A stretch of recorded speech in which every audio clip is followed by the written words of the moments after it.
কেমন আছেন আপনারা?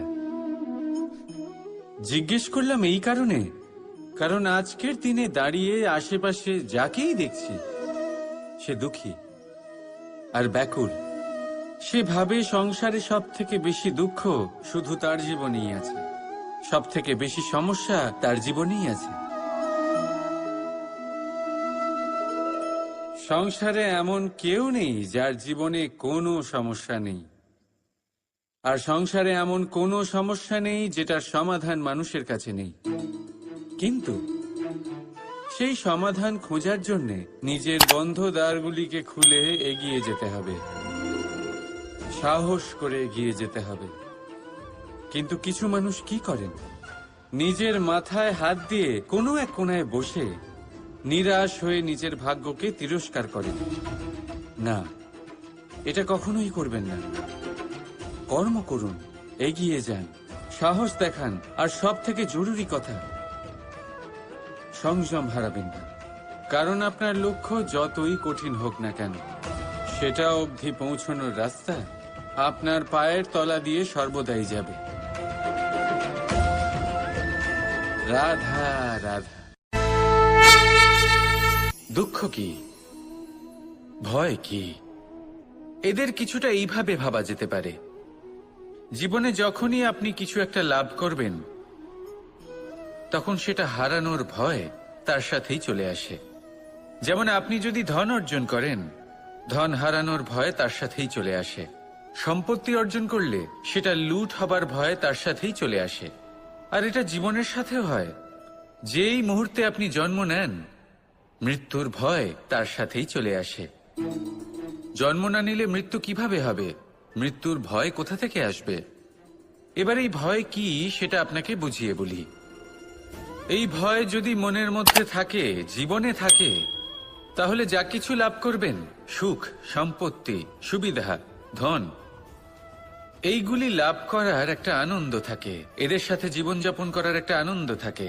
এই ভয় সেই আনন্দ আপনার থেকে কেড়ে নেয়। ধরে নিন কাল আপনার মৃত্যু হতে চলেছে। এবার কালকের মৃত্যুর ভয় আজই মনে পুষে রাখলে, তাহলে এই ভয় আজকের সুখ, আজকের শান্তি আপনার থেকে কেড়ে নেবে। ভয় এটাই করে। সেই জন্য মনে রাখবেন, ভয়ের সঙ্গ আপনি ত্যাগ করে দিলে জীবন যাপনের যে সুখ তা চিরকাল আপনার সাথে থাকবে। আসুন আর আমার সাথে ভালোবেসে বলুন, রাধা রাধা।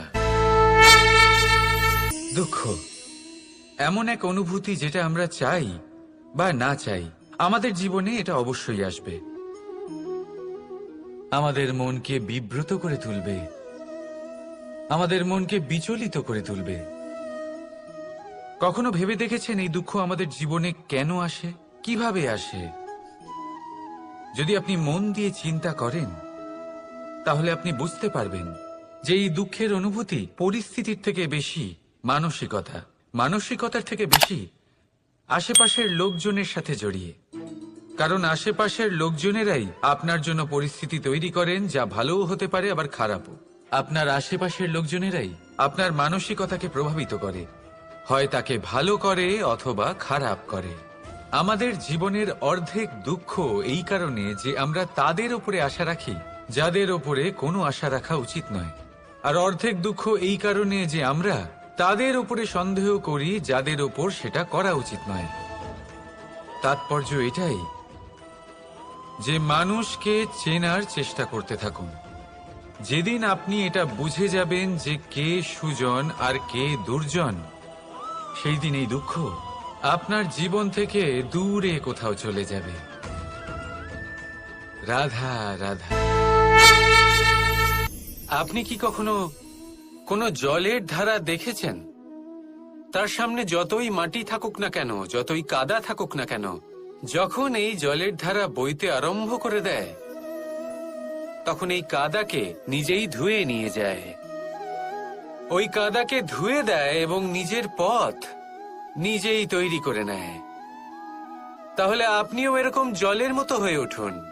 যদি হয়ে উঠতে পারেন, তাহলে নিজের মনের, নিজের ভাবনার, নিজের জীবনের যত অনাবশ্যক তত্ত্ব আছে, অনুপযোগী অংশ রয়েছে, অর্থাৎ অপরিষ্কার অংশ রয়েছে, তা নিজে থেকেই নির্মল হয়ে উঠবে।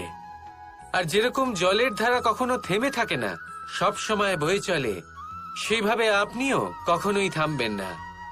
সবসময় বয়ে চলুন, এগোতে থাকুন।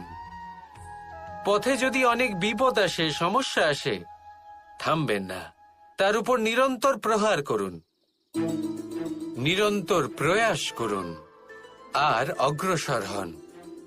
আপনি ভেবে দেখুন, এই জলের ধারা কখনো থেমে থাকে না, সবসময় বয়ে চলে, বিপদের সম্মুখীন হয়ে তাকে সাথে বয়ে নিয়ে চলে।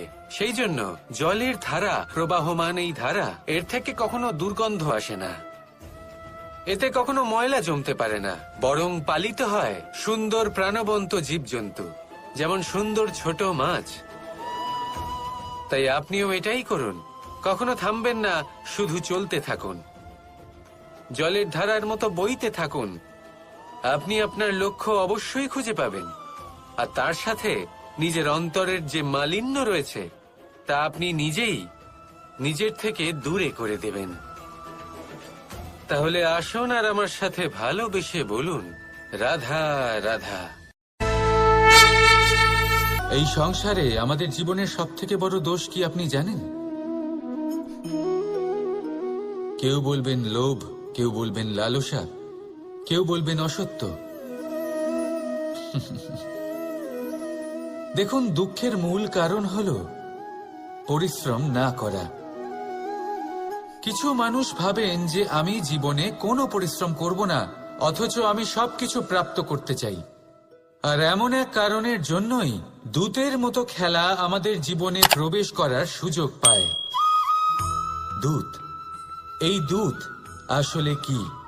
দূত অর্থাৎ কোনো পরিশ্রম ছাড়াই অন্য কেউ পরিশ্রম করে যা অর্জন করেছেন, যে সুখ সুবিধা অর্জন করেছেন, তা নিজের জন্য শুধুমাত্র একটা খেলার মাধ্যমে নিজের করে নেওয়ার ইচ্ছে। আর এই ইচ্ছে অত্যন্ত বিনাশকারী হতে পারে। এই ইচ্ছে যদি আপনার বিবেক, আপনার মন, আপনার চেতনা, আপনার ভাবনা প্রবাহিত করে ফেলে, তারপরে আপনি চেষ্টা করতে শুরু করে দেবেন, আর সেইখান থেকেই আপনার পতন শুরু হবে। এই চেষ্টা করবেন যে অন্য কারোর জীবনের সমস্ত ধন, তার সমস্ত জীবন সম্পূর্ণভাবে নিজের করে নেওয়ার। কারণ প্রথমে আশা জাগ্রত হয়, আর এই আশা হতাশায় পরিণত হতে সময় লাগে না। এই হতাশা কুণ্ঠায় পরিণত হতে সময় লাগে না, কুণ্ঠা লোভে পরিণত হতে সময় লাগে না, আর এই লোভ প্রতিশোধ স্পৃহাতে পরিণত হতে সময় লাগে না। আর যখন এই সব কিছু হয়, আপনি দুষ্ট হয়ে যান। আর সবাই জানেন যে প্রত্যেক দুষ্ট ব্যক্তির পতন হলো অবশ্যম্ভাবী। তাই নিজেকে দূতের থেকে দূরে রাখুন আর পরিশ্রমকে নিজের কাছে টেনে নিন। জীবনে আপনার যা যা স্বপ্ন রয়েছে, যা আপনি করতে চান, শুধুই পরিশ্রম দ্বারা অর্জন করুন। তাহলে তাই করুন, আর আমার সাথে ভালোবেসে বলুন, রাধা রাধা। জীবনে সবসময় সেটা হয় না যা আমরা চাই, তেমন ভাবে হয় না যেমন ভাবে আমরা চাই। এবার তাতে আমরা দুঃখ পাই, নিরাশ হয়ে পড়ি, ভাগ্যকে দোষ দিই অথবা অন্য কাউকে বা নিজেকে। কিন্তু সত্যটা কি, সেটা আমাদের জানতে হবে। এই সংসার নির্মিত হয়েছে পাহাড় দ্বারা এবং পাথর দ্বারা। তাই প্রত্যেক স্থানে ছোট ছোট ছোট ছোট নুড়ি পাথর তো অবশ্যই থাকবে, এগুলো এড়িয়ে যাওয়া সম্ভব নয়। আর এই কথাটা আমরা সকলে জানি। এবার এইভাবেই আমাদের জীবনে নানান রকমের সমস্যা লেগেই থাকে। এর হাত থেকে কোনোভাবেই নিস্তার পাওয়া সম্ভব নয়। একটা সমস্যা এড়াতে যান, দ্বিতীয় চলে আসবে, দ্বিতীয় সমস্যা এড়াতে যান, তৃতীয় চলে আসবে। কিন্তু সমস্যা জীবনে থাকবেই, আর আপনাকে সাহায্য করার জন্যই থাকবে কোনো না কোনো রূপে। আপনার চারপাশে পাথর আছে, এটা আপনার উপর নির্ভরশীল আপনি কি করবেন, কোন পথে অগ্রসর হবেন এবং কিভাবে অগ্রসর হবেন।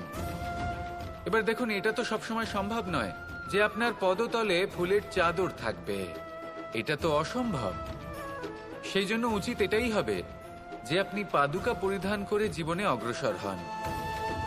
এর সারমর্ম এটাই, যখনই জীবনে সমস্যা আসবে দৃঢ় হয়ে সম্মুখীন হন এবং এটা বোঝার চেষ্টা করুন যে এই সমস্যা জীবনে কেন এলো, কি শিক্ষা দিয়ে গেল। আপনার মধ্যে দোষ অবশ্যই থাকবে, তাকে গুণে পরিবর্তিত করুন। এই জীবন আরো বেশি সহজ সরল হবে এবং প্রসন্ন হয়ে বলবে, রাধা রাধা। বিন্দু বিন্দু জলেই সাগর নির্মাণ হয়। এবার এই কথা আমরা সকলে জানি। আপনি কি এই কথাটা জানেন যে ছোট ছোট সুখের দ্বারাই বড় সুখ লাভ করা যায়? একজন বাবাকে দেখুন, সন্তানের জন্ম থেকে তার যুবক হওয়া পর্যন্ত তার সাথে ছোট ছোট সুখ যাপন করেন। এই ছোট ছোট সুখগুলি তাদের প্রেমের সম্পর্কে গভীরতা নিয়ে আসে এবং প্রেমের এই গভীরতা তাদের জীবনে বড় সুখ নিয়ে আসে। এটা ঠিক সেই রকম যেরকম বিশাল এক সমুদ্রে, গভীর এক সমুদ্রে অমূল্য রত্ন খুঁজে পাওয়া যায়। এটাও ঠিক সেই রকমই। সেই জন্য জীবনে বড় বড় সুখের খোঁজ করতে গিয়ে সময় নষ্ট করবেন না। এই যে ছোট ছোট সুখ আছে, এগুলোকে যাপন করা শুরু করুন, এগুলোর আনন্দ লাভ করুন, এগুলো নিয়ে উৎসব পালন করুন, প্রেমের গভীরতা বুঝুন আর এই গভীর প্রেমে মন নিমজ্জিত করুন।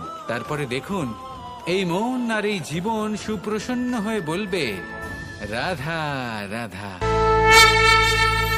আমাদের মনে যখন কোনো প্রশ্ন ওঠে, কোনো দ্বন্দ্ব জাগে, তখন আমরা যাই আমাদের গুরুর কাছে, আমাদের আরাধ্যের কাছে গিয়ে জিজ্ঞেস করি। এইভাবেই একদিন আমি পৌঁছলাম আমার আরাধ্যের কাছে, আমার মহাদেবের কাছে, আর ওনাকে প্রশ্ন করলাম যে মহাদেব, জীবনে আনন্দ পাওয়ার, উৎসব পালনের, প্রেম ভাগ করে নেবার, জীবনকে উপভোগ করে নেওয়ার সর্বশ্রেষ্ঠ সময় কোনটা? মহাদেব হাসলেন আর উনি বললেন, জীবনে উৎসব পালনের সব থেকে শ্রেষ্ঠ দিন হল মৃত্যুর ঠিক আগের দিনটা। প্রেম ভাগ করে নেওয়ার সব থেকে শ্রেষ্ঠ মুহূর্ত হল মৃত্যুর ঠিক আগের মুহূর্ত। জীবনকে উপভোগ করে নেওয়ার সর্বশ্রেষ্ঠ প্রহর হল মৃত্যুর এক প্রহর পূর্বে। তখন আমি চমকে গেলাম। আমি বললাম, কিন্তু মহাদেব, মৃত্যু তো অনিশ্চিত, আমরা জানিও না কবে আমাদের মৃত্যু হবে। মহাদেব আবার হাসলেন। উনি বললেন যে যদি আমরা এভাবে জীবন কাটাই যে আমরা জীবনের প্রত্যেক দিন, প্রত্যেক মুহূর্ত, প্রত্যেক প্রহর শেষ বলে মনে করি, তাহলে আমাদের সমস্ত জীবন আনন্দের সাথেই অতিবাহিত হবে। কি বলেন? তাহলে আপনিও এই কথা মনে রাখুন আর আমার সাথে ভালোবেসে বলুন, রাধা রাধা। ভগবান প্রত্যেক কঠিন পরিস্থিতিতে এই নামই আছে যা আমাদের উপায় দিয়ে থাকে। ব্যক্তি যান, ভগবানের পুজো করেন, আরাধনা করেন, ব্রত পালন করেন, মন্দিরে যান, পুজো পাঠ করেন, ভগবানকে জাগিয়ে তোলেন, আর তারপর শুরু হয় সমস্ত প্রশ্ন। হে ভগবান, আমার সাথে এরকম কেন হচ্ছে? কেন আমারই জীবনে এত দুঃখ আছে? আমি কিভাবে এর সম্মুখীন হব? আমাকে কেন এত কষ্ট ভোগ করতে হচ্ছে? হে ভগবান, আমি কি করব? আমাকে সাহায্য করুন, কোনো রাস্তা দেখান।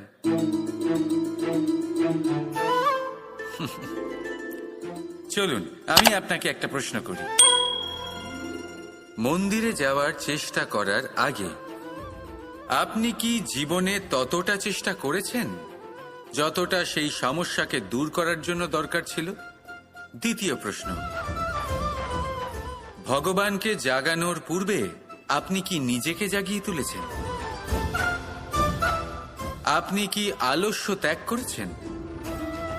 তৃতীয় প্রশ্ন, ভগবানকে জিজ্ঞাসা করার আগে আপনি কি নিজেকে জিজ্ঞাসা করেছেন যে আমি কেন এত অসফল হচ্ছি?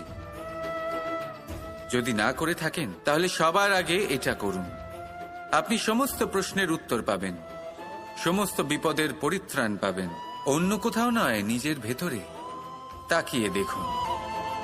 চেষ্টা করুন নিজেকে জাগিয়ে তোলার।